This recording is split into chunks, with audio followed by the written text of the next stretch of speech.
എല്ലാവർക്കും നമസ്കാരം. ഇന്നത്തെ നമ്മുടെ സത്സംഗം ആരംഭിക്കുകയാണ്. എല്ലാ ദിവസത്തെയും പോലെ തന്നെ ഈ ഒരു കർമ്മത്തെ ഭഗവാന്റെ തൃപാദങ്ങളിൽ സമർപ്പിച്ചുകൊണ്ട് നമുക്ക് ആരംഭിക്കാം. ഭാഗവതം പറയാനും കേൾക്കാനുമുള്ള അനുഗ്രഹവും അനുവാദവും നൽകണേ. ഓം നമഃ ശിവായ. ഓം നമഃ ശിവായ. ഓം നമഃ ശിവായ. ഓം ഗും ഗുരുഭ്യോ നമഃ. ഓം ഗും ഗുരുഭ്യോ നമഃ. ഓം ഗും ഗുരുഭ്യോ നമഃ. ഓം നമോ നാരായണായ. ഓം നമോ നാരായണായ. ഓം നമോ നാരായണായ.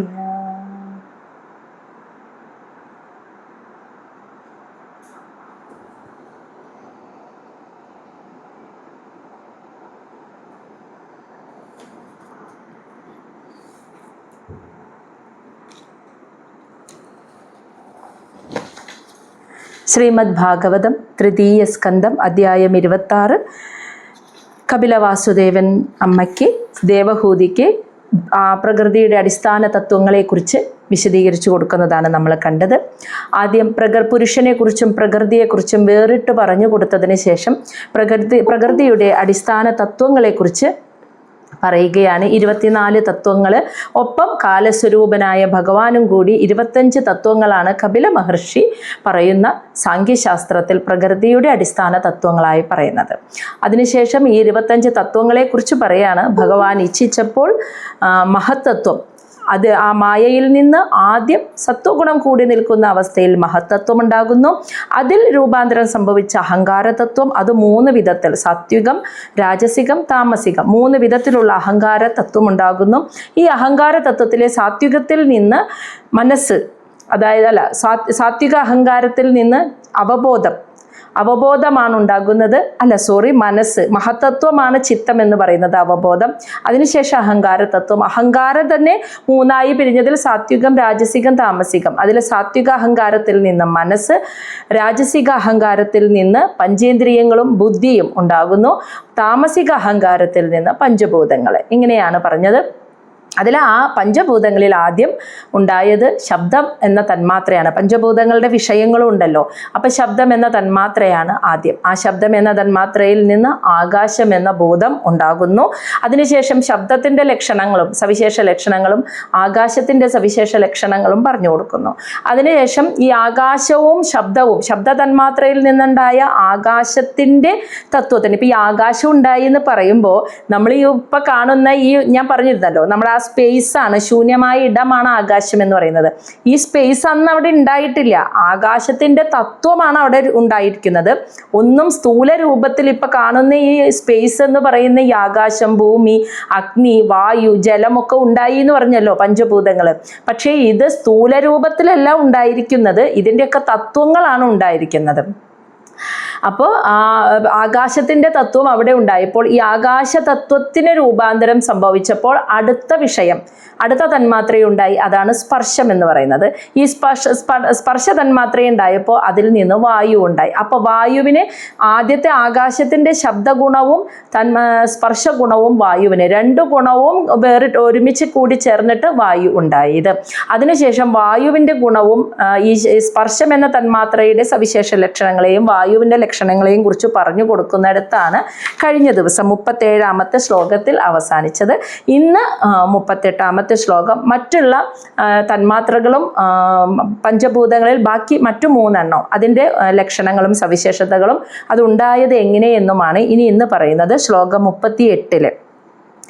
വായോഹോ ച സ്പർശ തന്മാത്രാത് രൂപം ദൈവ ഈരിതാത് അഭൂത് സമുത്തിതം തതഃ തേജഃ ച ചക്ഷു തേജശ്ച ചക്ഷു രൂപ ഉപലംബനം. അപ്പോൾ വായോശ്ച സ്പർശ തന്മാത്രാത് രൂപം ദൈവ ഈരിതാദഭൂത് സമുത്തിതം തതഃ തേജശ്ചക്ഷു തേജഃ ച തേജഃ ചക്ഷുരൂപ ഉപലംബനം.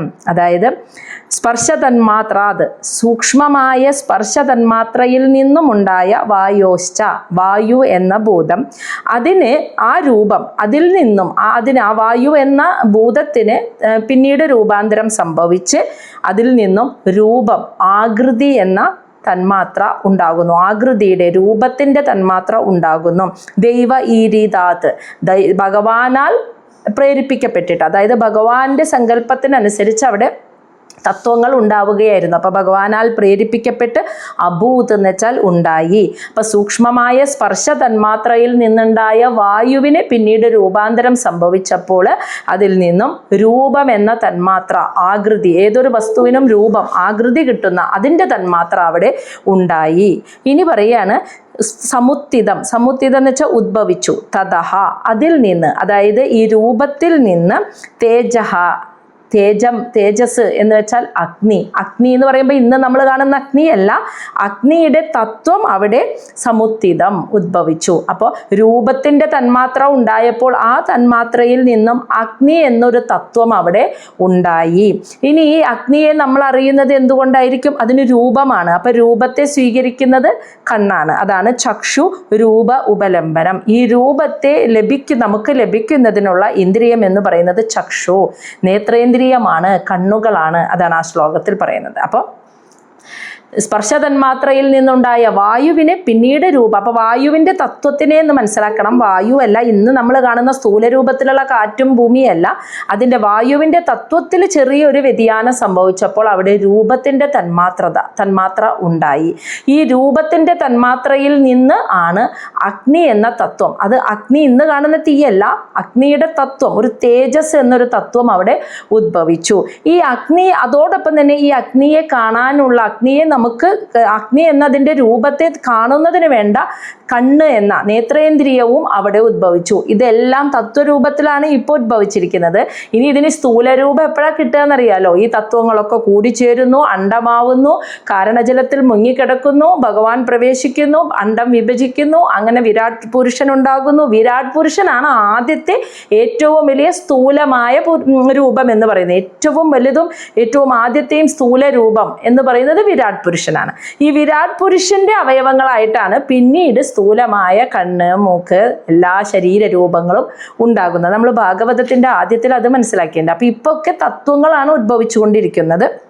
അങ്ങനെ നേത്രേന്ദ്രിയത്തിൻ്റെ തത്വങ്ങളും അവിടെ ഉണ്ടായി. ഇനി ശ്ലോകം 39 ദ്രവ്യ. അപ്പോൾ ഇനി പറയുന്നത് എന്തായിരിക്കും? അപ്പോൾ രൂപവും ഉണ്ടായി, തേജസ്, അഗ്നിയും ഉണ്ടായി, അഗ്നി തത്വവും ഉണ്ടായി. ഇനി അതിൻ്റെ ലക്ഷണങ്ങളാണ് പറയുന്നത്. രൂപത്തിൻ്റെ ലക്ഷണമാണ് ശ്ലോകം 39 പറയുന്നത്. ദ്രവ്യ ആകൃതിത്വം ഗുണത വ്യക്തി സംസ്ഥാത്വം ഏവച തേജഹാത്വം തേജസഃ സാധ്വി രൂപമാത്രസ്യ വൃത്തയ. ഹേ സാധ്വി, അല്ലയോ ധർമ്മിഷ്ഠയായ മാതാവേ, ദ്രവ്യ ആകൃതിത്വം ഗുണതഃ. ദ്രവ്യ, ഏതൊരു പദാർത്ഥത്തിനും വസ്തുവിനും അതിന് ചേർന്നതായ ഒരു രൂപം, അതും ഗുണതഃ. എന്താണ് അതിൻ്റെ ഗുണം? ആ വസ്തുവിൻ്റെ ഗുണം എന്താണോ അതിനനുസരിച്ചുള്ള ഒരു രൂപം, ഒരു ആകൃതി ഉണ്ടായത് ഈ രൂപതത്വത്തിൽ നിന്നാണ്. ഈ രൂപത്തിൻ്റെ, ആകൃതിയുടെ തത്വത്തിൽ നിന്നാണ് എല്ലാ പദാർത്ഥങ്ങൾക്കും അതിൻ്റെ ഗുണത്തിനനുസരിച്ചുള്ള ഒരു രൂപം ഉണ്ടായത്. ഇനി വ്യക്തി സംസ്ഥാത്വം, ആ പദാർത്ഥത്തിൻ്റെ വ്യക്തിത്വം എന്ന് വെച്ചാൽ ആ പദാർത്ഥത്തിൻ്റെ രൂപം ഇന്നതാണ് എന്നുള്ള സങ്കല്പവും ഏവജ, അതിൽ നിന്ന് തന്നെയാണ് ഉണ്ടായത്. അപ്പൊ രൂപം എന്നൊരു തന്മാത്ര ഉണ്ടായല്ലോ. ഈ തന്മാത്രയുടെ രൂപത്തിന്റെ പ്രത്യേകത, സവിശേഷ ലക്ഷണം എന്ന് പറയുന്നത്, നമ്മളിപ്പോൾ ഒരു വസ്തുവിനെ അല്ലെങ്കിൽ ഒരാളെ, നമ്മളുടെ ഒരു അച്ഛനോ അമ്മയോ ഒരാളെ കുറിച്ച് നമ്മളേക്ക് ഇങ്ങനെ പറഞ്ഞു തരികയാണെങ്കിൽ കുറച്ചു ദിവസം നമ്മൾ കേൾക്കുമ്പോൾ നമ്മുടെ മനസ്സിൽ ആ വ്യക്തിയെ കുറിച്ച് ഒരു ധാരണ ഉണ്ടാവും, ഒരു സങ്കല്പം. ആളെ കേട്ടറിവ് വെച്ച് ആളുടെ സംസാരം, അങ്ങനെയാണ് ഇങ്ങനെയാണെന്നൊക്കെ പറയുമ്പോൾ ആ വ്യക്തിയെ കുറിച്ച് നമ്മുടെ മനസ്സിൽ ഒരു സങ്കല്പം വരില്ലേ? നമ്മൾ കണ്ടിട്ടില്ല, അതാണ് ആ രൂപം ഇങ്ങനെ ആയിരിക്കും എന്നൊരു സങ്കല്പം. അതിപ്പോൾ വ്യക്തി എന്നല്ല, ഏതൊരു വസ്തു ആയിക്കോട്ടെ, നമ്മൾ അതിനെക്കുറിച്ച് കേൾക്കുമ്പോൾ നമ്മളുടെ മനസ്സിലൊരു ആ ശബ്ദത്തിലൂടെ നമ്മൾ കേൾക്കുമ്പോൾ ഒരു ഉള്ളിൽ ഒരു സങ്കല്പം വരും, ആ വ്യക്തിയുടെ രൂപം അല്ലെങ്കിൽ ആ വസ്തുവിൻ്റെ രൂപം ഇങ്ങനെയായിരിക്കുമെന്ന്. ഈ സങ്കല്പം പോലും, അതാണ് വ്യക്തി സംസ്ഥാത്വം, ആ ഒരു പദാർത്ഥത്തിൻ്റെ വ്യക്തിത്വം രൂപം ഇങ്ങനെയായിരിക്കും എന്നുള്ള സങ്കല്പം പോലും ഉണ്ടായത് ഈ രൂപതന്മാത്രയിൽ നിന്നാണ്. ഇനി ഇത് തേജസഹ ത്വം തേജസ, ഇതിൽ നിന്നും ഇതാണ് തേജസഹ, അഗ്നി. മനസ്സിലായോ? അഗ്നി ഉണ്ടായതും ഈ രൂപം എന്ന തന്മാത്രയിൽ നിന്നാണ്. ഇനി രൂപമാത്രസ്യ വൃത്തയ, ഇതാണ് രൂപം എന്ന തന്മാത്രയുടെ പ്രവൃത്തിയുടെ, വൃത്തയാന്ന് വെച്ചാൽ പ്രവൃത്തിയുടെ ലക്ഷണങ്ങളായിട്ട് പറയുന്നത്. അപ്പൊ രൂപം എന്ന തന്മാത്രയിൽ നിന്നാണ് എല്ലാ പദാർത്ഥങ്ങൾക്കും അതിൻ്റെ ഗുണത്തിനനുസരിച്ചുള്ള രൂപം, എന്താണോ അതിൻ്റെ ഗുണം, ആ ഗുണത്തിനനുസരിച്ചുള്ള രൂപം അതിന് കിട്ടിയത് ഈ തന്മാത്രയിൽ നിന്നാണ്. പിന്നെ ആ ഓരോ പദാർത്ഥത്തിൻ്റെ രൂപം ഇന്നതായിരിക്കണമെന്ന് കേൾക്കുന്നവൻ്റെ ഉള്ളിൽ ഒരു സങ്കല്പം ഉണ്ടാകുന്നത് വരെ ഈ തന്മാത്രയുടെ പ്രവർത്തനത്തിൻ്റെ ഫലമായിട്ടാണ്. ഇതിൽ നിന്നുമാണ് അഗ്നി ഉണ്ടായത്. അപ്പം അഗ്നി എന്ന ഭൂതം ഉണ്ടാകാൻ കാരണമായതും ഈ രൂപതന്മാത്രയാണ്. ഇതൊക്കെയാണ് രൂപ എന്ന തന്മാത്രയുടെ ലക്ഷണങ്ങൾ. ഇനി ശ്ലോകം 40 അപ്പോൾ അതിൽ നിന്നുമുണ്ടായ അഗ്നിയുടെ ലക്ഷണങ്ങൾ എന്താണ്, അതാണ് ഇനി ശ്ലോകം 40 പറയുന്നത്. ശ്ലോകം 40 ദ്യോതനം പചനം പാനം അദനം ഹിമമർദ്ദനം തേജസഃ വൃത്തയഃ തു ഏതാ ശോഷണം ക്ഷുത് ത്രിഡ് ഏവ ച ദ്യോതനം പചനം പാനം അദനം ഹിമമർദ്ദനം തേജസഃ വൃത്തയഃ തു ഏതാഃ ശോഷണം ക്ഷുത് ത്രിഡ് ഏവ ച. ദ്യോതനം, അഗ്നിയുടെ ലക്ഷണങ്ങൾ പറയുമ്പോൾ നമുക്കറിയാം, ദ്യോതനം എന്ന് വെച്ചാൽ പ്രകാശിപ്പിക്കുന്നത്, പ്രകാശം നൽകുന്നത് അഗ്നിയാണ്. ഇനി പചനം, പാചകം, ഒരു വസ്തുവിനെ ഇങ്ങനെ വെവിച്ചിട്ട് കഴിക്കാൻ പറ്റണമെങ്കിൽ അഗ്നി വേണ്ടേ? അപ്പം വെവിക്കണമെങ്കിൽ, അതിനെ പാചകം ചെയ്തെടുക്കണമെങ്കിൽ അഗ്നി വേണം, അപ്പം അതിനും അഗ്നി വേണം. പാനം, അതായത് വെള്ളം കുടിക്കണമെങ്കിൽ, ആ ദാഹം ഉണ്ടാക്കണമെങ്കിൽ അഗ്നി വേണം. അദനം, ഭക്ഷണം കഴിക്കണമെങ്കിൽ അഗ്നി വേണം. ആ ഭക്ഷണം കഴിക്കാൻ നമുക്ക് തോന്നിക്കണ്ടേ? അതിന് എന്ത് സംഭവിക്കണം? അപ്പോൾ ആ ഭക്ഷണം കഴിക്കുന്നത് നമ്മുടെ ഉള്ളിൽ ദഹിക്കണം. അപ്പം എന്താ പറയുക, ജഠരാഗ്നി നമ്മുടെ ഉള്ളിൽ ഉണ്ടാവണം. അപ്പം വെള്ളം കുടിക്കാൻ നമുക്ക് തോന്നുന്നതും ഭക്ഷണം കഴിക്കാനൊക്കെ തോന്നുന്നതും ഈ ദഹന പ്രക്രിയ നടക്കുന്നത് കൊണ്ടാണ്. അപ്പം അവിടെയും അഗ്നി ആവശ്യമാണ്. ഇനി ഹിമമർദ്ദനം, തണുപ്പിനെ അകറ്റുന്നതിനും അഗ്നി വേണം. തേജസഃ വൃത്തയ തു ഏതാ, ഇതൊക്കെയാണ് ഈ തേജസ് എന്ന തത്വത്തിൻ്റെ ലക്ഷണങ്ങൾ, ലക്ഷണങ്ങൾ എന്ന് പറയുന്നത്. ഇനി അത് മാത്രമല്ല, ശോഷണം, ഉണക്കി വരട്ടുന്നതിനും എന്ത് വേണം? ഒരു നനഞ്ഞിരിക്കുന്ന ഒരു സാധനം പുറത്ത് ഉണങ്ങാൻ വെച്ചാൽ അതിനെ ഉണക്കി കളയണമെങ്കിൽ അഗ്നി വേണം, ഈ ചൂട് വേണം. ഇനി ക്ഷുത്ത് ത്രിഡ്, വിശപ്പ് ദാഹം, ഈ അവസ്ഥകൾ നമ്മുടെ ശരീരത്തിൽ ഉണ്ടാവണമെങ്കിലും അഗ്നി, ജഠരാഗ്നി, ദഹനേന്ദ്രിയം പ്രവർത്തിക്കണം. അപ്പോൾ പ്രകാശം നൽകുന്നതിനും പാചകം ചെയ്യുന്നതിനും വിശപ്പും ദാഹവും നമ്മുടെ ഉള്ളിൽ വെള്ളം കുടിക്കുന്നതിനും അതുപോലെ തന്നെ ഭക്ഷണം കഴിക്കുന്നതിനൊക്കെ തോന്നണമെങ്കിൽ അതിനും അഗ്നി വേണം. അതുപോലെ ഹിമമർദ്ദനം, തണുപ്പകറ്റണമെങ്കിലും അതുപോലെ ഉണക്കണമെങ്കിലും, ഒരു പദാർത്ഥത്തെ ഉണക്കി വരട്ടണമെങ്കിലും അഗ്നി വേണം. ഇനി വിശപ്പ്, ക്ഷുത്ത്, വിശപ്പ്, ദാഹം എന്നീ അനുഭവങ്ങൾ എന്നിവ നമുക്ക് അനുഭവിക്കാൻ പറ്റണമെങ്കിൽ അതിനും അഗ്നി വേണം. അപ്പോൾ അഗ്നിയുടെ ലക്ഷണങ്ങൾ ഇതൊക്കെയാണ്. അപ്പോൾ അന്നുണ്ടായ ആ രൂപതന്മാത്രയിൽ നിന്നുണ്ടായ തേജസ് എന്ന തത്വത്തിൻ്റെ ലക്ഷണങ്ങൾ ഇതൊക്കെയാണ്. ഇനി ശ്ലോകം 41. ഇനി ഈ അഗ്നിക്ക്, രൂപം എന്ന തന്മാത്രയിൽ നിന്നുണ്ടായ അഗ്നിയിൽ ചെറിയ അഗ്നി തത്വത്തിൽ വ്യതിയാനം സംഭവിച്ചപ്പോൾ അടുത്തത് എന്താണ് ഉണ്ടായത്, അതാണ് പറയുന്നത്. രൂപമാത്രാത് വികുർവാണാത് തേജസഃ ദൈവചോദിതാത് രസമാത്രം അഭൂത് തമസാത് അംബഃ ജിഹ്വ രസഗ്രഹഃ.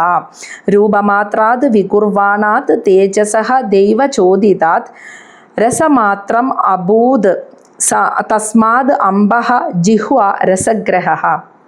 ദൈവചോദിതാത്, ഭഗവാനാൽ പ്രേരിപ്പിക്കപ്പെട്ടിട്ട്, രൂപമാത്രാത്, രൂപമെന്ന തന്മാത്രയിൽ നിന്നുണ്ടായ തേജസഃ, ഈ അഗ്നി എന്ന തത്വത്തിന് വികുർവാണാത്, രൂപാന്തരം സംഭവിച്ചപ്പോൾ രസമാത്രം അഭൂത്, രസം എന്ന തന്മാത്ര അഭൂത് ഉണ്ടായി.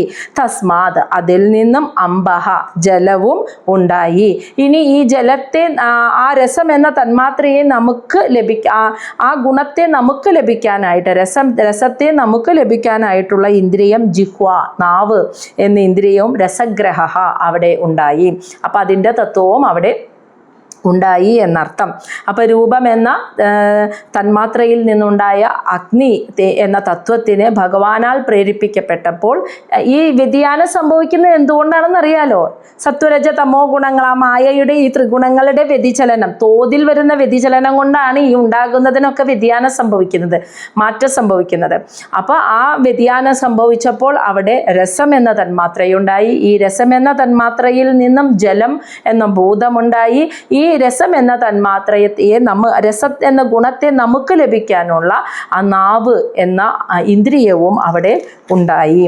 ഇനി ഇതിൻ്റെ പോലെ തന്നെ രസത്തിൻ്റെ ലക്ഷണവും ജലത്തിൻ്റെ ലക്ഷണവും എന്താണെന്ന് പറയുകയാണ് 42-43 ശ്ലോകങ്ങളിൽ. അപ്പം 42-ലെ രസത്തിൻ്റെ ലക്ഷണങ്ങൾ: കഷായ മധുഹു തിക്ത കടു അമ്ല ഇതി ന ഏകഥ ഭൗതികാനാം വികാരേണ രസ ഏകഃ വിഭിദ്യതേ. കഷായ ചവർപ്പ്, രസത്തിൻ്റെ ലക്ഷണമാണ്. ഒരു ചവർപ്പുണ്ടാവും. മധു, മധുരം ഉണ്ടാവും. തിക്തം, കയ്പുണ്ടാവും. കടു, എരിവുണ്ടാവും. അമ്ളം, പുളി.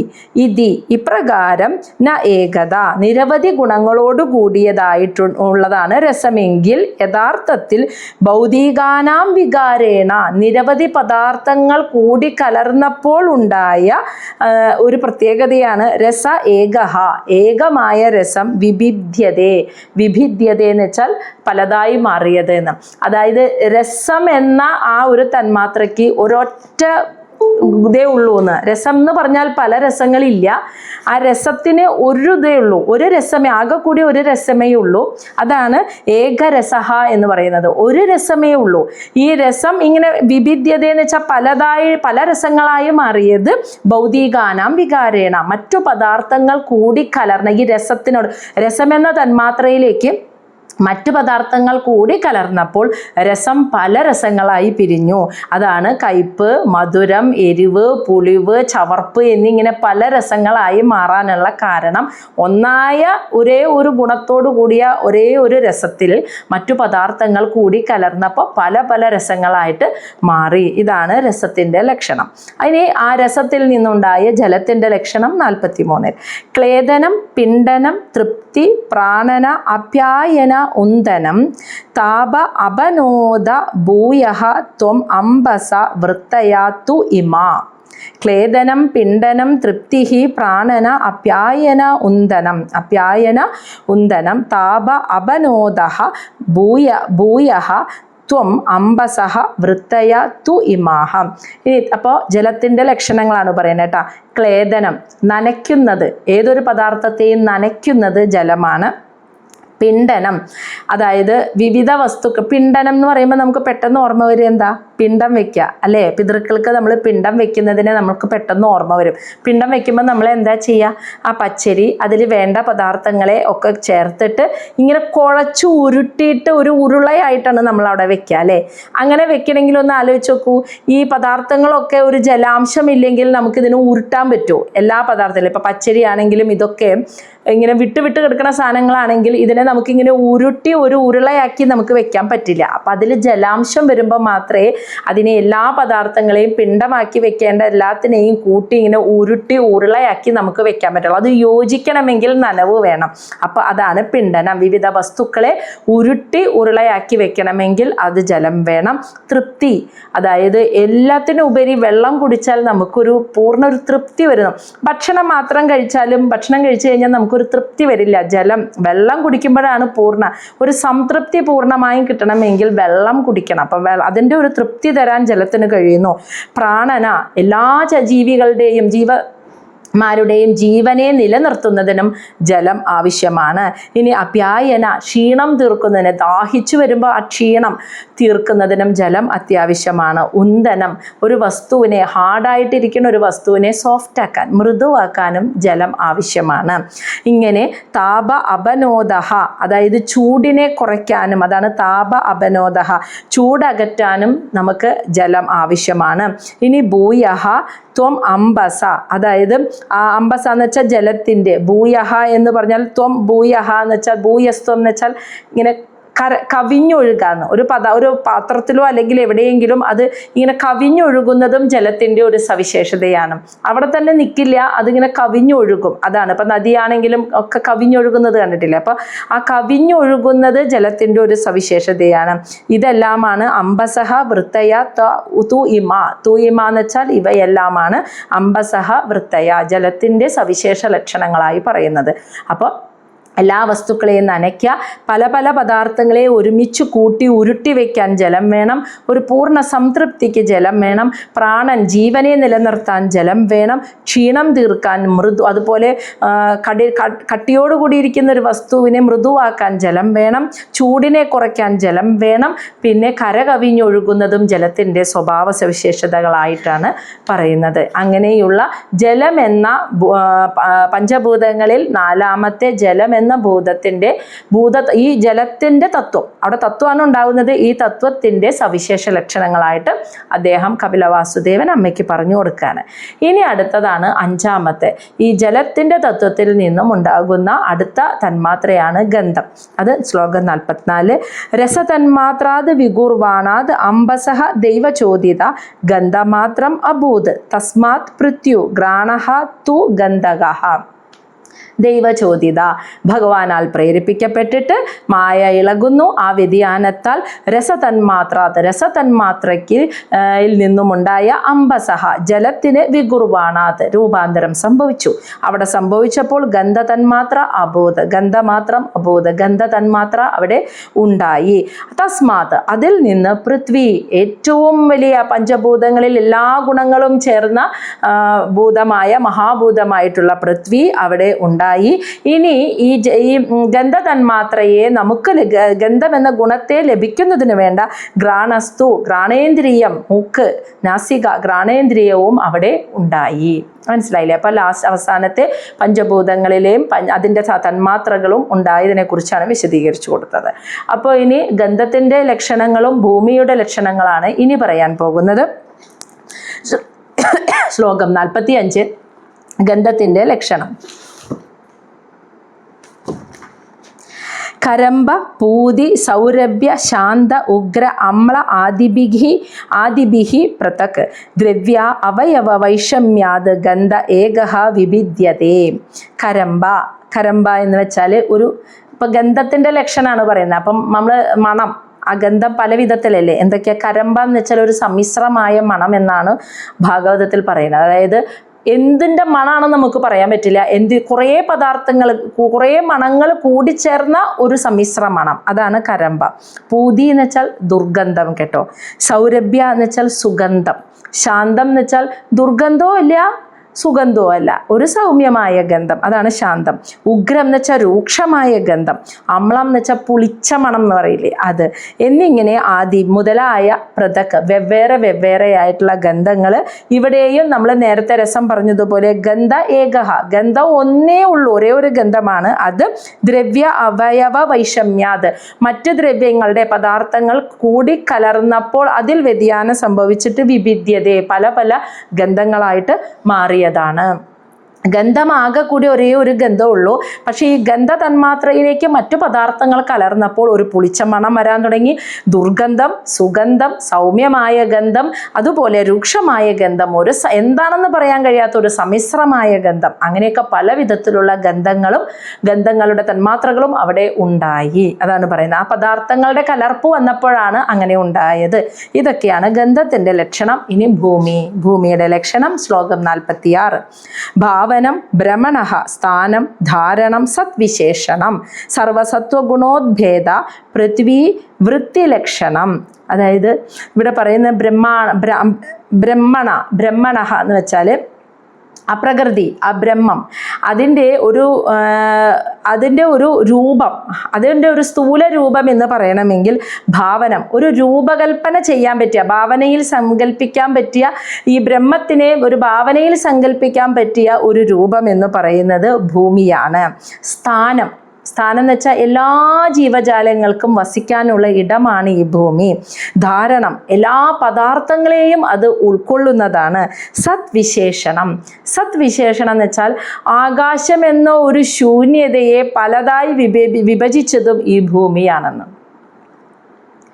എന്ന് വെച്ചാൽ ആകാശം എന്ന് പറയുന്നത് ഒരു ശൂന്യതയാണ്, ഒരു സ്പേസ് ആണെന്ന് നമ്മൾ പറഞ്ഞല്ലോ. ഇപ്പം നമുക്കിവിടെ കാണുന്ന ഈ ചുറ്റും കാണുന്ന ഈ സ്പേസ് ആണ് ആകാശം.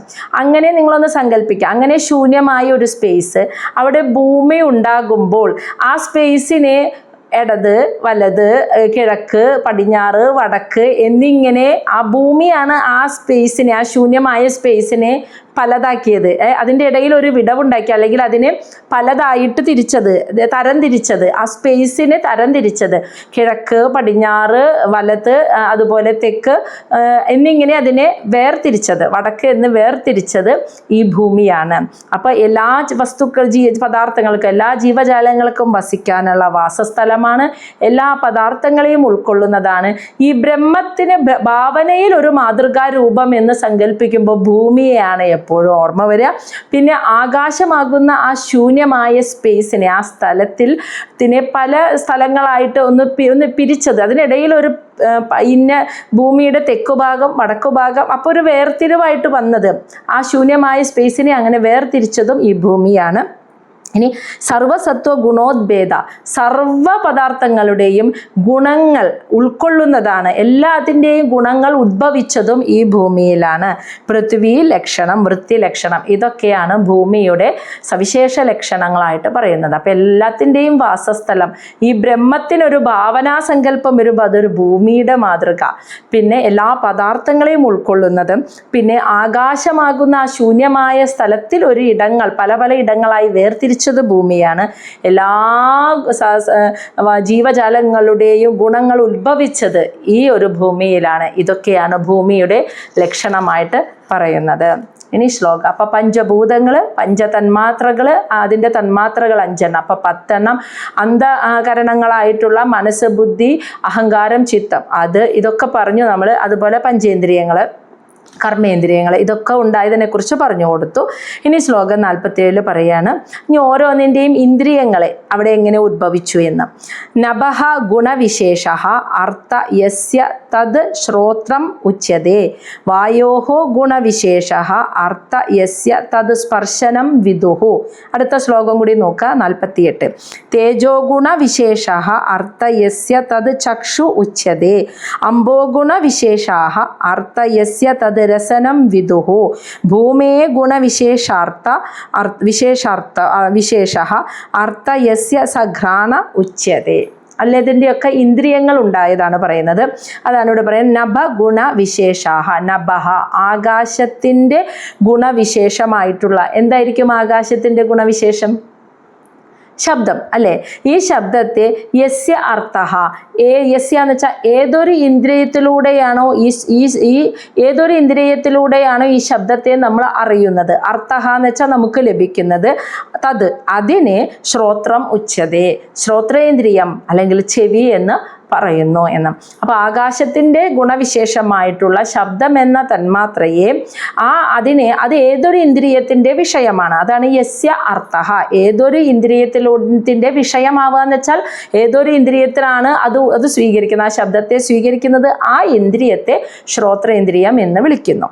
അതുപോലെ തന്നെ വായോഃ ഗുണവിശേഷ, വായു എന്ന ഭൂതത്തിൻ്റെ സവിശേഷ ഗുണമായിട്ടുള്ളത് എന്താണ്? സ്പർശം. ഇതിൻ്റെ യസ്യ അർത്ഥഃ, ഈ സ്പർശത്തെ ഏതൊരു ഇന്ദ്രിയത്തിലൂടെയാണ് നമുക്ക് അനുഭവിക്കാൻ കഴിയുന്നത്, അതിനെ തതഃ, അതിനെ സ്പർശനം വിദുഃ, സ്പർശനേന്ദ്രിയം അല്ലെങ്കിൽ ത്വക്ക് എന്ന് വിദുഃ അറിയപ്പെടുന്നു. മനസ്സിലായില്ലേ? ഇനി തേജോ ഗുണവിശേഷ, തേജസ് അഗ്നിതത്വം, അതിൻ്റെ ഗുണവിശേഷം എന്താണ്? രൂപം. ആ രൂപത്തെ യസ്യ അർത്ഥഃ, ഏതൊരു ഇന്ദ്രിയത്തിലൂടെയാണോ നമ്മൾ രൂപത്തെ അറിയുന്നത് അനുഭവിക്കുന്നത്, തത് ആ ഇന്ദ്രിയത്തെ ചക്ഷു ഉച്യതേ, നേത്രേന്ദ്രിയം എന്ന് കണ്ണ് എന്ന് പറയുന്നു. അതുപോലെ തന്നെ അംബോ ഗുണവിശേഷ, ജലത്തിൻ്റെ സവിശേഷ ഗുണമായിട്ടുള്ളത് എന്തായിരിക്കും? രസം. അതിനെ യസ്യ അർത്ഥഃ, ഏതൊരു ഇന്ദ്രിയത്തിലൂടെയാണോ നമ്മൾ അറിയുന്നത്, തത് അതിനെ രസനം വിദുഃ, രസനേന്ദ്രിയം നാവ് എന്ന് വിളിക്കുന്നു. ഇനി ഭൂമേ ഗുണവിശേഷ, ഭൂമിയുടെ സവിശേഷ ലക്ഷണം ഏതാണോ ഭൂമിയുടെ ഗന്ധം, അത് യസ്യ അർത്ഥഃ, ഏതൊരു ഇന്ദ്രിയത്തിലൂടെയാണ് നമ്മൾ അതിനെ അറിയുന്നത്, അതിനെ സഹ അതിനെ ആ ഇന്ദ്രിയത്തെ ഘ്രാണ ഉച്യതേ, ഘ്രാണേന്ദ്രിയം അല്ലെങ്കിൽ നാസിക മൂക്ക് എന്ന് വിളിക്കുന്നു. അപ്പം പഞ്ചഭൂതങ്ങൾ, അതിൻ്റെ തന്മാത്രകൾ, ഈ തന്മാത്രയങ്ങൾ വിഷയമാകുന്ന പഞ്ചേന്ദ്രിയങ്ങൾ, ജ്ഞാനേന്ദ്രിയങ്ങളും അവിടെ ഉണ്ടായി. അതിനനുസരിച്ചുള്ള നാമങ്ങളും അതിനെ വിളിച്ചു. ഇനി ശ്ലോകം 49. ഇനി പരസ്യ ദൃശ്യതേ ധർമ്മ ഹി അപരസ്മിൻ സമന്വയാത് അധഃ വിശേഷഃ ഭാവാനാം ഭൂമൗ ഏവ ഉപലക്ഷ്യതേ.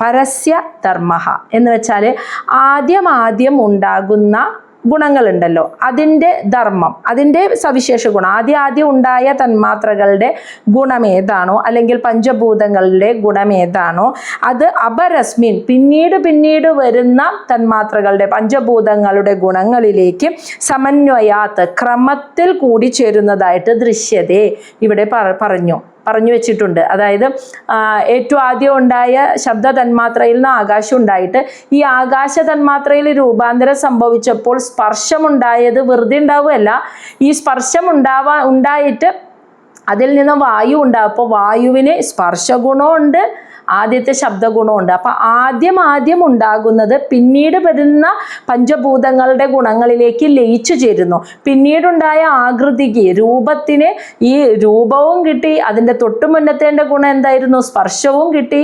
അതിൻ്റെ മുന്നത്തെ ഗുണം ശബ്ദമായിരുന്നു, ശബ്ദവും കിട്ടി. അപ്പോൾ നമ്മൾ അഗ്നിയെ നമുക്ക് കാണാം, തൊടാൻ പറ്റും, തീ കത്തുമ്പോൾ ഒരു ശബ്ദവും വരും അല്ലേ? അപ്പോൾ 3 ഗുണങ്ങളും കൂടിയിട്ട് അടുത്ത് കിട്ടി. അപ്പോൾ ആദ്യം ഉണ്ടാകുന്ന ധർമ്മ എന്ന് വെച്ചാൽ ആ തന്മാത്രകളുടെ ഗുണങ്ങൾ പിന്നീട് വരുന്ന തന്മാത്രകളിലേക്ക്, പഞ്ചഭൂതങ്ങളിലേക്ക് ഈ ഗുണങ്ങളൊക്കെ ക്രമത്തിൽ കൂടി ചേരുന്നതായി കാണുന്നു. അധഃ ആയതിനാൽ വിശേഷഃ ഭാവാനാം, ഭാവാനാം എന്ന് വെച്ചാൽ എല്ലാ പഞ്ചഭൂതങ്ങളിൽ എല്ലാ ഭൂതങ്ങളുടെയും വിശേഷഃ ഗുണങ്ങളെല്ലാം കൂടി ചേർന്നിട്ടാണ് ഭൂമ ഏവ ഉപലക്ഷ്യതേ. അങ്ങനെ എല്ലാ ഗുണങ്ങളും കൂടി ചേർന്ന ഒരേ ഒരു ഭൂതമേ ഉള്ളൂ മഹാഭൂതം ഭൂമി എന്നതിനെ അറിയപ്പെടുന്നു. ഭൂമി കഴിഞ്ഞു. ഭൂമിയിലാണ് എല്ലാ ഗുണങ്ങളും, ശബ്ദം, സ്പർശം, രൂപം, രസം, ഗന്ധം, ഈ 5 ഗുണങ്ങളും കൂടി ചേർന്നിരിക്കുന്നത് ഭൂമി എന്ന ഭൂതത്തിന് മാത്രമാണ്. ബാക്കിയുള്ളതിനൊക്കെ ഓരോ ഗുണങ്ങൾ കുറവാണ്. അപ്പം അതാണ് പറഞ്ഞ ആദ്യം ഉണ്ടാകുന്ന പഞ്ചഭൂതങ്ങളുടെ ഗുണങ്ങൾ പിന്നീട് വരുന്ന ഭൂതങ്ങളുടെ ഗുണങ്ങളിലേക്ക് കൂടിച്ചേർന്നുകൊണ്ടാണ്, ക്രമത്തിൽ കൂടിച്ചേർന്നാണ് ഉണ്ടായത്. അങ്ങനെ വന്നപ്പോൾ ഏറ്റവും അവസാനം ഉണ്ടായ ഭൂമിയാണ് എല്ലാ ഗുണങ്ങളും കൂടിച്ചേർന്ന്, വിശേഷ ഗുണങ്ങളും കൂടിച്ചേർന്ന് ഉണ്ടായത്. ഇനി ശ്ലോകം 50. ഏതാനി അസംഹത്യ യഥാ മഹതാദീനി സപ്തവൈ കാലകർമ്മഗുണോ ഭേദഃ ജഗദാദി ഉപാവിശത്. ഏതാനി, ഇനി ഇവയെല്ലാം അസംഹത്യ എന്ന് വെച്ചാൽ കൂടിച്ചേരാതെ, യഥാന്ന് വെച്ചാൽ എപ്പോഴാണോ, മഹതാദീനി മഹത്തത്വം മുതലായ സപ്തവൈ, അതായത് മഹത്തത്വം മുതലായ 7 തത്വങ്ങൾ, ഏതാനി എന്ന് വെച്ചാൽ അവയെല്ലാം അസംഹത്യ എന്ന് വെച്ചാൽ കൂടിച്ചേരാതെ ഇങ്ങനെ വേറിട്ട് നിന്നത് യഥാ എപ്പോഴാണോ അപ്പോൾ ജഗദാദി ഈ ജഗത്തിൻ്റെ ഉദ്ഭവത്തിന് കാരണമായ ഭഗവാൻ കാലകർമ്മ ഗുണോഭേദ, കാലം, കർമ്മം, പ്രകൃതിയുടെ ത്രിഗുണങ്ങൾ എന്നിവയോട് ചേർന്ന് ഉപാവിശത്ത് ഈ തത്വങ്ങളുടെ ഉള്ളിലേക്ക് പ്രവേശിച്ചു എന്ന് മനസ്സിലായി. ഇനി ഇതിനെ കൂട്ടിച്ചേർക്കണ്ടേ? അപ്പം അനങ്ങണം, ചലിക്കാൻ ശക്തി വേണം. അപ്പോൾ ആ ശക്തി അതിനുള്ളിലേക്ക് പ്രവേശിച്ചിട്ട് ഇതിനെ ചലിപ്പിച്ചപ്പോൾ ഈ തത്വങ്ങളെല്ലാം കൂടിച്ചേർന്നു. അതാണ് പറഞ്ഞ് മഹത്തത്വം, അഹങ്കാരം, പഞ്ചഭൂതങ്ങൾ, അതാണ് 7 തത്വം എന്ന് പറയുന്നത്. ഇവിടെ സപ്തവൈ എന്ന് പറയുന്നത് മഹത്തത്വം, അഹങ്കാരം, പഞ്ചഭൂതങ്ങൾ. ഈ 7 തത്വങ്ങളും പരസ്പരം കൂടിച്ചേരാതെ വേറിട്ട് നിന്നത് എപ്പോഴാണോ അപ്പോൾ ഈ പ്രപഞ്ചത്തിൻ്റെ ഉത്പത്തിക്ക് കാരണമായ ഭഗവാൻ കാലം, കർമ്മം, ത്രിഗുണങ്ങൾ എന്നിവയോടൊക്കെ കൂടിക്കലർന്നുകൊണ്ട് ഇതിൻ്റെ ഉള്ളിലേക്ക് പ്രവേശിച്ചപ്പോൾ ഈ തത്വങ്ങളൊക്കെ ചലിക്കാൻ തുടങ്ങി. ഇവയെല്ലാം ഒരുമിച്ച് കൂടി. നമ്മൾ ഭാഗവതത്തിൽ മുന്നേ ഇത് കേട്ടിട്ടുണ്ട്, അതുകൊണ്ട് കൂടുതൽ വിശദീകരിക്കേണ്ട ആവശ്യമില്ല. ഇതെല്ലാം അങ്ങനെ ഒരുമിച്ച് കൂടി. അങ്ങനെ കൂടിയപ്പോഴാണ് ബ്രഹ്മാണ്ടമായത് കാരണജലത്തിൽ മുങ്ങിക്കിടന്നത്. അതാണ് 51 പറയുന്നത്. തതഃ തേന അനുവിദ്യേഭ്യഃ യുക്തേഭ്യഃ അണ്ഡം അചേതനം ഉത്തിതം പുരുഷഃ യസ്മാത് ഉദ്ദിഷ്ടാത് അസൗ വിരാട്. തതഃ അതിനുശേഷം തേന ആ ഭഗവാൻ അനുവിദ്യേഭ്യഃ, അതായത് അനുവിദ്യേഭ്യ എന്ന് വെച്ചാൽ തുല്യമായിട്ട് തുല്യമായി നിന്നിരുന്ന പ്രകൃതിയുടെ ത്രിഗുണങ്ങളുടെ തോതിൽ വ്യതിയാനം സംഭവിച്ചപ്പോൾ യുക്തേഭ്യ ഈ വേറിട്ട് നിൽക്കുന്ന തത്വങ്ങളൊക്കെ ഒരുമിച്ച് കൂടി ചേരാൻ തുടങ്ങി. അപ്പോൾ ഭഗവാൻ പ്രകൃതി അതിനുള്ളിലേക്ക് പ്രവേശിച്ചു, മായയിൽ വ്യതിചലനം സംഭവിച്ചു. അപ്പോൾ വേറിട്ട് നിന്നിരുന്ന ഈ തത്വങ്ങൾ ഒരുമിച്ച് കൂടിയിട്ട് അചേതനം അണ്ഡം, ഛേദസില്ലാത്ത ഒരു അണ്ഡം അവിടെ ഉണ്ടായി. ഉത്തിതം എന്ന് വെച്ചാൽ ഉണ്ടായി. ഇതിനെ പുരുഷ, ഈ പുരുഷനെ, ഈ അണ്ഡത്തെയാണ് യസ്മാത്, ഇതിൽ നിന്ന് പുരുഷ, ആ പുരുഷൻ ഉദതിഷ്ഠാത് ആവിർഭവിച്ചു. അസൗ വിരാട്, ആ പുരുഷനാണ് വിരാട് പുരുഷൻ എന്ന്. അസൗ എന്ന് വെച്ചാൽ ആ പുരുഷനാണ് വിരാട് പുരുഷൻ. അപ്പോൾ ഈ തത്വങ്ങളിലേക്ക് ഭഗവാൻ പ്രവേശിച്ചു കഴിഞ്ഞപ്പോൾ പ്രകൃതിയുടെ അതുവരെ സമാനമായി നിന്നിരുന്ന പ്രകൃതിയുടെ ത്രിഗുണങ്ങൾക്ക് വ്യതിചലനം സംഭവിച്ചു. അപ്പോൾ വേറിട്ട് നിന്നിരുന്ന തത്വങ്ങളൊക്കെ അനങ്ങി ഒരുമിച്ച് കൂടിയപ്പോൾ ഛേദസില്ലാത്ത ഒരു അണ്ഡം അവിടെ ഉണ്ടായി. ഈ അണ്ഡമാണ് പിന്നെ ഇതിൽ നിന്നുമാണ് ആ ഭഗവാൻ ഇതിനുള്ളിലേക്ക് പ്രവേശിച്ചപ്പോൾ അതിൽ നിന്നുമാണ് ആ വിരാട് പുരുഷൻ എന്ന പുരുഷൻ ആവിർഭവിച്ചത്. ഇനി പറയാണ് അതെങ്ങനെയായിരുന്നു, അത് ഭഗവാൻ തന്നെ അതിനെ പിളർത്തി, അപ്പോഴാണ് വിരാട് പുരുഷൻ ഉണ്ടായത്.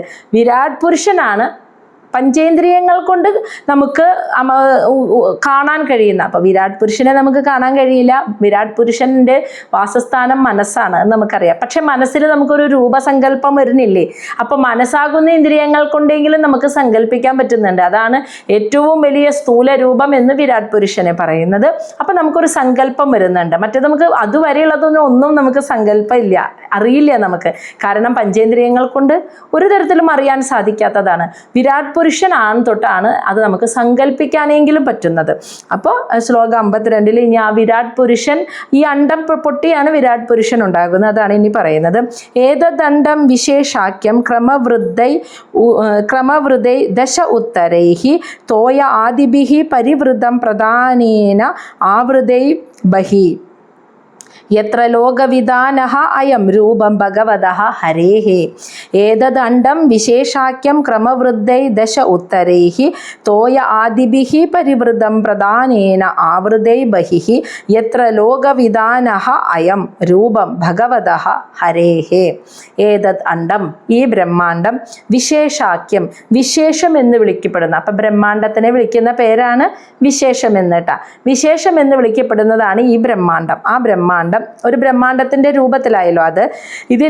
ഇതിന് പല ആവരണങ്ങളുണ്ട് ഈ ബ്രഹ്മാണ്ഡത്തിന്. അതിൽ ആദ്യത്തെ ആവരണം ക്രമവൃതൈ ദശ ഉത്തരൈ, ക്രമത്തിൽ വർദ്ധിച്ചു വരുന്ന. ദശ ഉത്തരൈ എന്ന് വെച്ചാൽ 10 ഇരട്ടിയായിട്ട്, ഒന്നുണ്ടായിട്ട് അതിൻ്റെ 10 ഇരട്ടിയായിട്ട് അടുത്തതുണ്ടാകുന്ന രീതിയിൽ 10 ഇരട്ടിയായി ക്രമത്തിൽ വർദ്ധിച്ചു വരുന്ന തോയ ആദിഭിഹി, ജലം മുതലായ ഭൂതങ്ങൾ, പഞ്ചഭൂതങ്ങളാൽ പരിവൃതം, ആവരണം ചെയ്യപ്പെട്ടിരിക്കുന്നു.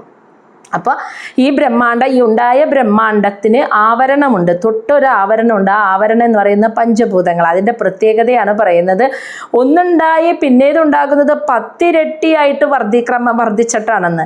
അതിൻ്റെ 10 ഇരട്ടിയാണ് പിന്നത്തെ. അപ്പോൾ 10 ഇരട്ടി വീതം ക്രമത്തിൽ വർദ്ധിച്ചു കൊണ്ടിരിക്കുന്ന ജലം മുതലായ പഞ്ചഭൂതങ്ങളാൽ ഈ ബ്രഹ്മാണ്ഡം ആവരണം ചെയ്യപ്പെട്ടിരിക്കുന്നു.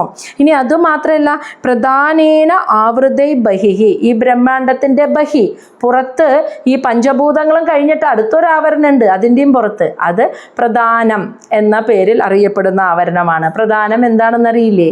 പ്രകൃതിയെക്കുറിച്ച് പറഞ്ഞപ്പോൾ പ്രധാനഃ പ്രകൃതി എന്ന് പറഞ്ഞു. പ്രകൃതി, മൂലപ്രകൃതി എന്ന ആ ശക്തിയാണ് ഇതിൻ്റെ പുറത്തുള്ള അടുത്ത ആവരണം. അപ്പോൾ പ്രകൃതി ശക്തിയാണ് ഈ ബ്രഹ്മാണ്ഡത്തിൻ്റെ ഏറ്റവും പുറത്തുള്ള ആവരണം പ്രകൃതി ശക്തി. അതിൻ്റെ ഉള്ളിൽ പോകുമ്പോൾ കാണാം പഞ്ചഭൂതങ്ങളാകുന്ന 10 ഇരട്ടി ക്രമത്തിൽ വർദ്ധിച്ചു വരുന്ന പഞ്ചഭൂതങ്ങളുടെ ആവരണം. അതിൻ്റെ ഉള്ളിലാണ് ഈ ബ്രഹ്മാണ്ഡം ഇരിക്കുന്നത്. അപ്പോൾ ബ്രഹ്മാണ്ഡത്തിന് ഇത്രയും ആവരണങ്ങളോടുകൂടി ഈ ബ്രഹ്മാണ്ഡം എത്ര, ആ വിരാട് പുരുഷൻ ലോകവിധാനഃ അയം, മുഴുവൻ ലോകത്തെയും ഉൾക്കൊണ്ടുകൊണ്ട് ഇരിക്കുന്നു ഈ ബ്രഹ്മാണ്ഡത്തിൻ്റെ ഉള്ളിൽ. അത് ആ രൂപം ഭഗവതഃ ഹരേ, സാക്ഷാൽ ഭഗവാൻ ശ്രീഹരി അല്ലാതെ മറ്റാരാണ്? അത് ആ ബ്രഹ്മാണ്ടത്തിൻ്റെ ഉള്ളിലിരിക്കുന്ന മുഴുവൻ പ്രപഞ്ചത്തെയും ഉൾക്കൊണ്ടുകൊണ്ടിരിക്കുന്ന ആ വിരാട് പുരുഷൻ എന്ന് പറയുന്നത് ഭഗവാൻ ശ്രീഹരി തന്നെ എന്നാണ് പറഞ്ഞത്.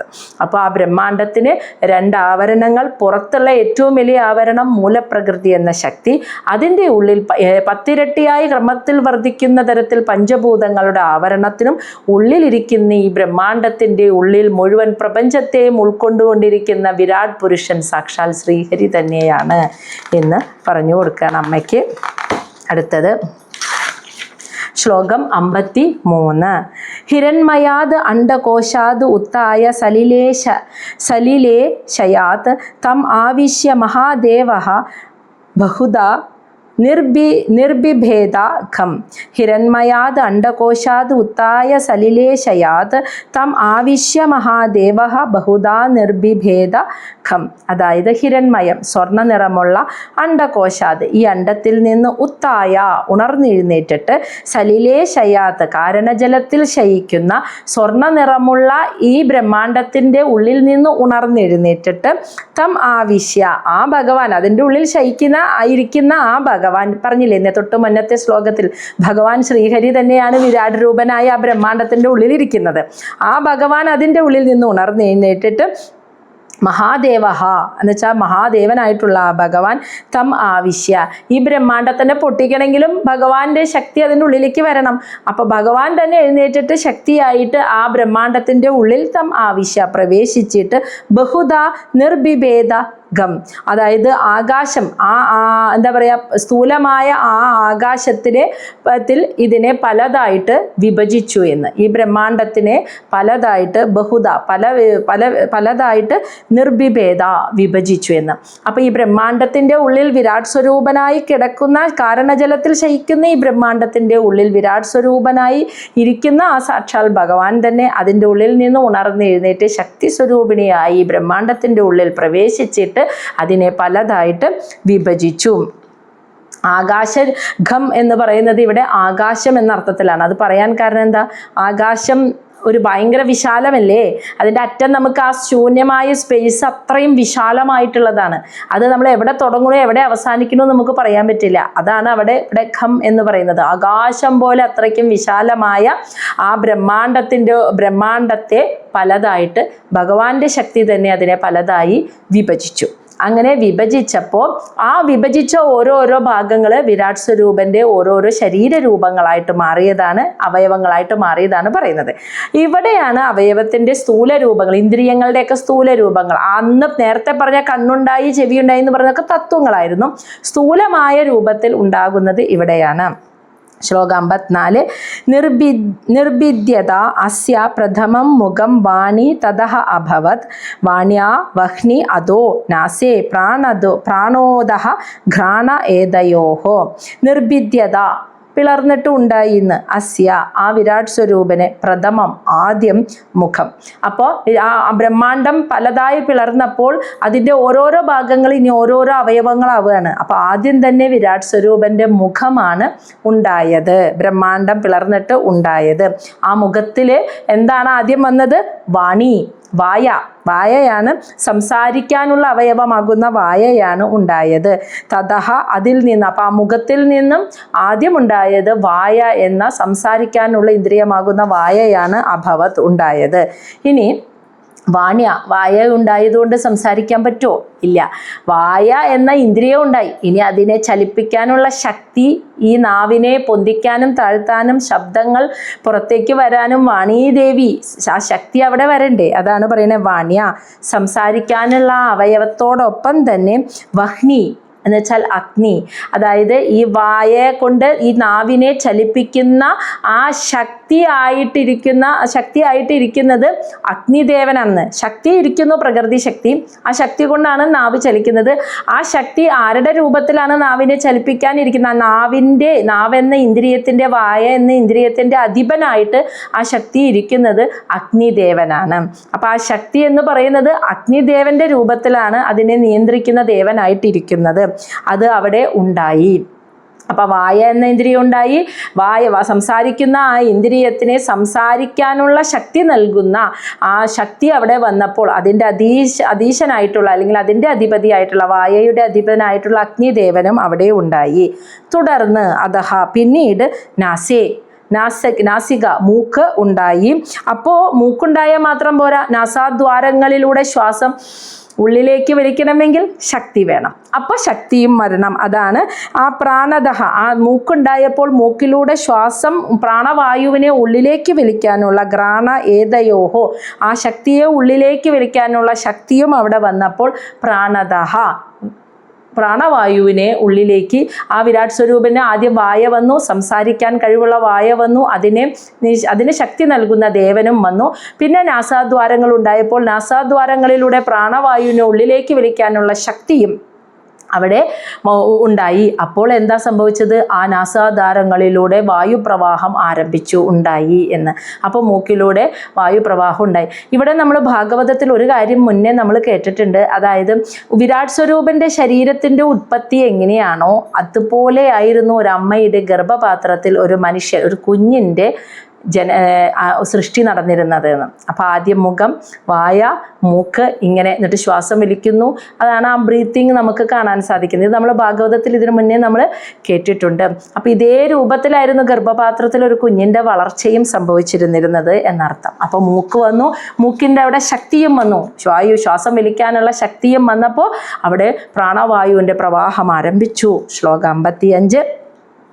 ഘ്രാണാത് വായു അഭിദ്യേതാം അക്ഷിണീ ചക്ഷു ഏതയോः തസ്മാത്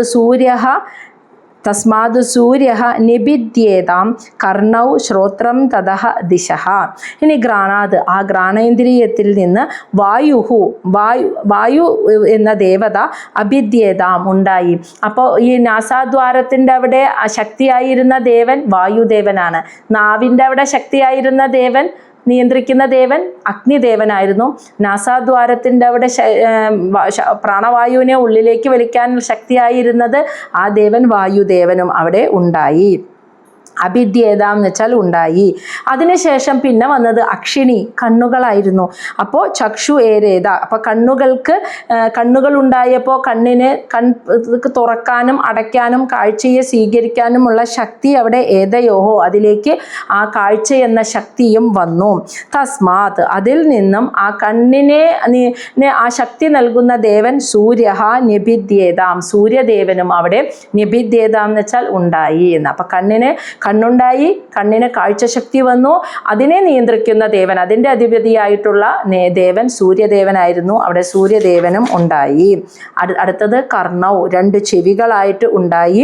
ശ്രോത്രം തതഃ ദിശഃ, അതിൽ നിന്നും ആ ചെവികൾക്ക് എന്താ പറയുക, ശ്രോത്രം, ശ്രവണേന്ദ്രിയത്തിന് ആ ശബ്ദത്തെ സ്വീകരിക്കാനുള്ള ശക്തി, ആ ശക്തിയും അവിടെ വന്നു. തതഃ അതിൽ നിന്നും ദിശഃ, ദിക്കുകളുടെ ദേവനും അതിൻ്റെ അധിപനായി വന്നു.